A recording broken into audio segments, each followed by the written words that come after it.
Well, boys, today is tomorrow, and we all know the LOLcowlive podcast. And we all know the breakout hit of the podcast is Boogie2988. This man somehow is making a resurgence, even on his own YouTube channel. One of his latest videos has over 100,000 views. Well, obviously, it's on his liar tattoo, but I'm like, that's content. At the end of the day, you can call it what you want. That's content. And if Boogie continues down this spiraling hellscape of LOLcowdom, I think he'll probably become like a YouTube legend. Somehow this man spun his LOLcow status into another blossoming YouTube career. But obviously, this podcast wasn't supposed to have Boogie as the forefront, right? We all know that Wings of Redemption should have been the Beyonce of the LOLcowlive podcast because he has a dedicated following of people that don't like him. Like, this man has multiple LOLcow channels just on him alone. Now, Wings of Redemption, he knows that he's a LOLcow, so some people can argue, is he really one if you know you're a LOLcow? But I mean, like, the area is so gray of what a LOLcow is to where we can just still call him one, right? He's not that successful anymore on YouTube. His career crashed and burned, and now he has to get laughed at to make any kind of money on the internet. But even with all that working against Wings, he still wants to make the podcast work, and he wants it to blow up, obviously for his own benefit, because, you know, the more viewers, the more money he makes, obviously. But now Wings is feeling pressure, because Boogie is blowing up, right? He's starting to get some viewership back on his own channel whenever he does these little stunts, and for the most part, Wings isn't really doing that well, alright? He's not blowing up on his own streams, alright? He's not blowing up on his own channel again. And for the most part, the podcast is basically everything he has at this point. And it seems like not too many people on the podcast are taking this seriously because from what Wings is saying, Tommy really doesn't care all about the podcast just as long as it keeps running and he makes money. Tommy doesn't care. Keem just wants them to stream all the time with no real set plan outside of just streaming. Boogie just isn't even there anymore yet. He's just like comes in and goes out.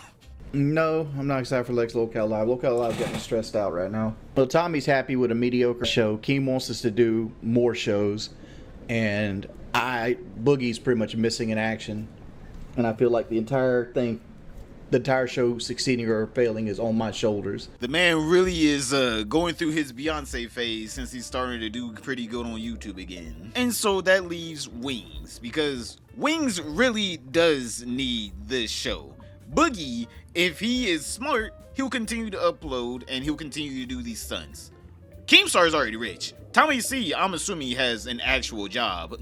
Wings is the only one that really needs this show to work out for him right now. So now Wings is essentially stressing out because he has actual plans that he wants to do with the show that aren't really panning out because A, Keemstar doesn't want to pay people to help out with the show, and B, some of the guests are pretty hard to get on the show because Wings has no idea how to contact them at all.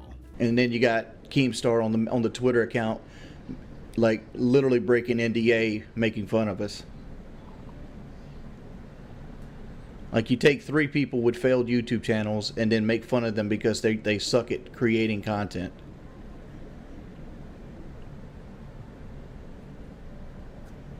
It is what it is. I'd like to have a media manager for LOLcowlive, but like nobody else wants to pay for one. I think it'd make the whole show easier. Honestly, it feels like the whole show's on me, Moonglum. Like, the entire show. You say Tommy has more responsibility than me. You realize Tommy hasn't been on a show in almost a month, right? Like, Tommy's idea of a show is going down a docket with nothing lined up. What is my idea of a show? The show I had planned or wanted to do was going to be, we'd start out with the Tommy drama, and then we would segue into King Cobra or his girlfriend coming on and talking about them breaking up. And then we'd have the opinion of them breaking up. Then we'd have members come in and ask King Cobra and or Jessica questions about them breaking up. And we would see where that went. And if that faded out, I was going to fall back on the Olympic boxing drama about the female boxers. And then we're going to have more members come in. We're going to have me and the cows give our opinions on that, and then have more people come in and interact with that. And I was going to have either Ken or Brady or somebody like vet the callers, so there's no like, you're on LOLcowlive, go, like that. I hate that. Like, I want everything structured, set up, and actually create a show. But I'm having issues getting in touch with King Cobra. I don't know how to get in touch with Jessica. I mean, I've asked how much money am I allotted to pay either one of these people if they want to show up. Nobody said anything.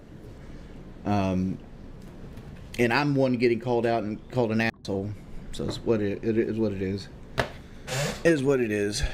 And the saddest part about this whole thing is Wings is actually willing to actually just give money. Alright, he's willing to just give up a portion of his income to make these shows happen. But obviously with him trying to get other LOLcows like King Cobra and Jessica on, you should know how hard it is getting in contact with any LOLcow that isn't aware that, oh, I'm a LOLcow, because most of them think, oh no, either I'm successful on TikTok or streaming, whenever in reality people only tune in to just troll and mess with them. And a lot of these LOLcows that Wings is trying to get on are very hard to contact because A, they're insane themselves, and B, they really are extremely paranoid, especially from their online audience, so they really don't trust that many people online. I was willing to offer Jessica money. I just don't know how to get in touch with her.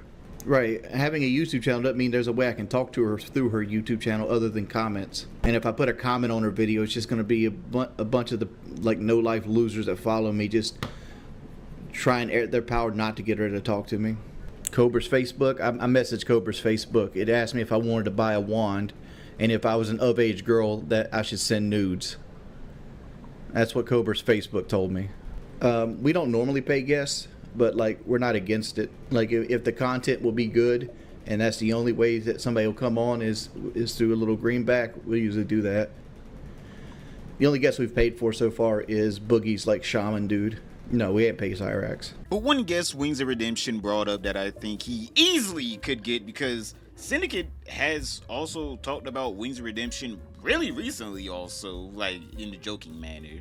But like Syndicate has been thriving on YouTube, especially on his vlog channel, Life of Tom, where he, just runs around with his family at that point. It's basically a family channel. But he's been kind of like hinting that he would love to do something with Wings of Redemption. Like he's always, did little jokes and jabs. I'm pretty sure Wings does not look at any of Tom's content at all.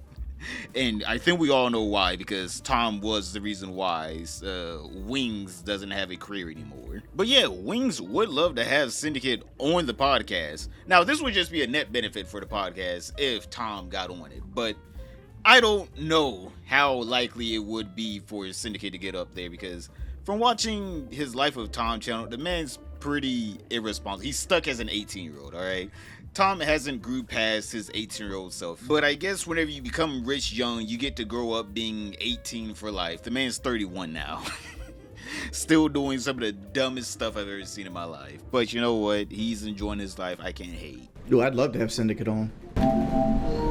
But yeah, I really do think that if Syndicate got on to LOLcowlive, that would be pretty cool. I think everyone would actually enjoy watching that episode, and it could give Wings a nice little resurgence in his own channel. On my own Twitter, I'm gonna probably tweet something at Syndicate. He's probably not gonna see it, but you know what? If he does see it and he's like, you know what, I will get on LOLcowlive, I want you guys to know who did it. This guy. So go ahead, go follow my Twitter and like the tweet, alright, boys? I'm gonna leave it up there as a pinned tweet. But I'm also hoping Syndicate doesn't ruin LOLcowlive just like how he ruined Wings of Redemption's career. But I mean, like, at least Syndicate couldn't ruin it as bad as Tyler One's girlfriend almost nuking his career. Click this video right here to find out what did she say that almost got League of Legends to ban Tyler One. If you made it this far in the video, comment a little fish emoji down below. I want to see how many people actually make it this far in the video. But other than that, don't forget to like, subscribe. Also, comment something else. I enjoy talking to you guys in the comments. Don't be shy, please. And I'll see you all tomorrow.